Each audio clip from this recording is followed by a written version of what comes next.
Hi மக்களே, அனைவருக்கும் வணக்கம். நாகாலாந்திலிருந்து நான் உங்கள் சகோதரி. இன்றைக்கி என்ன ரெசிபி பார்க்க போகிறோன்னா, வல்லாரக்கீரை சாம்பார் செய்யலான் இருக்கேன். அதை உங்கள்கிட்ட ஷேர் பண்ணுறேன். எப்படி செய்கிறேங்கிறத உங்கள்கிட்ட ஷேர் பண்ணிக்கிறேன். அதுக்கு வந்துட்டு வெங்காயம் 2 வெங்காயம் இந்த மாதிரி கட் பண்ணி வச்சுருக்கேன். ஒரு 5 பல் பூண்டு எடுத்து வச்சுருக்கேன். 6 பல் பூண்டு, தக்காளி 2 எடுத்து கட் பண்ணி வச்சுருக்கேன். 2 பச்சை மிளகா. இது வந்துட்டு வல்லாரை கீரை. இது எல்லாமே நான் பருப்பில் ஒன்றா போட்டு வேக வச்சுடுவேன். நான் ஃபஸ்ட்டே பருப்பு வச்சுட்டு கொஞ்சம் கீரையை போட்டுட்டேன். அப்புறம் தான் சரி உங்கள்கிட்ட ஷேர் பண்ணலாமே அப்படின்னு தோணுச்சு. அதனால் வீடியோ எடுத்துகிட்ருக்கேன். இப்போ இது எல்லாத்தையுமே நான் இதில் ஆட் பண்ண போகிறேன். ஆட் பண்ணிவிட்டேன். இப்போ வந்து மஞ்சத்தூள் ஆட் பண்ணிக்கலாம். மஞ்சத்தூள், பெருங்காயத்தூள்,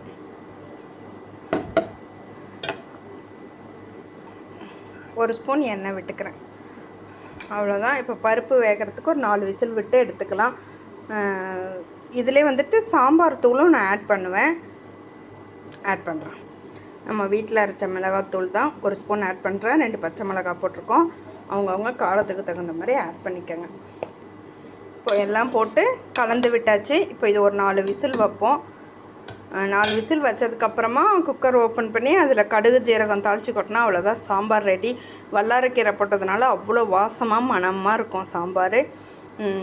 நான் காட்டுறேன். அப்புறமா ஓப்பன் பண்ணிவிட்டு பருப்பை ஒரு கடைஞ்சிட்டு தாளித்து ஊற்றும்போது நான் காட்டுறேன்.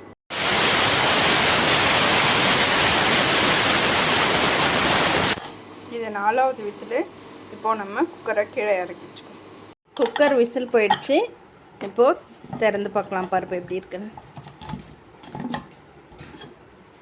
சூப்பராக வெந்திருக்கு. இதை அப்படியே கடைஞ்சி கடுகு ஜீரகம் போட்டு தாளித்து உப்பு போட்டுட்டு அப்படியே சாப்பிட வேண்டியதுதான். டேஸ்ட்டாக இருக்கும். பருப்பும் கடைஞ்சாச்சு. இப்போது தாளித்து கொட்டிட்டு நான் காட்டுறேன். இப்போது கடாய் வச்சு எண்ணெய் ஊற்றிருக்கேன். அதில் கடுகு போட்டுக்கலாம். எண்ணெய் காயவும் கடுகு போட்டாச்சு. ஜீரகம் ஆட் பண்ணிக்கலாம்.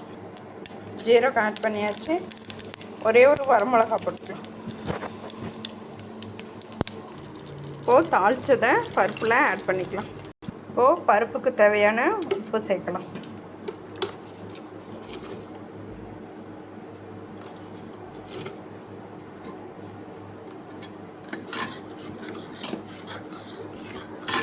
இங்கே எங்களுக்கு கல்லுப்புலாம் கிடைக்காது. இங்கே கல்லுப்புலாம் விற்காது. சால்ட் உப்பு மட்டும்தான் கிடைக்கும்.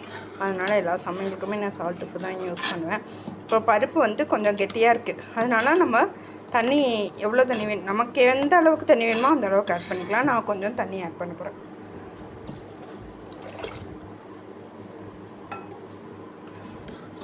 அவ்வளோதான். இது லைட்டாக ஒரு கொதி வர விட்டு இறக்கிட்டோம்னா வல்லாரைக்கீரை சாம்பார் தயார். சுவையாக இருக்கும்.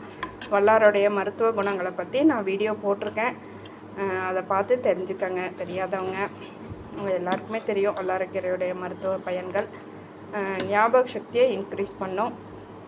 Thank you friends. வாழ்க வளமுடன்.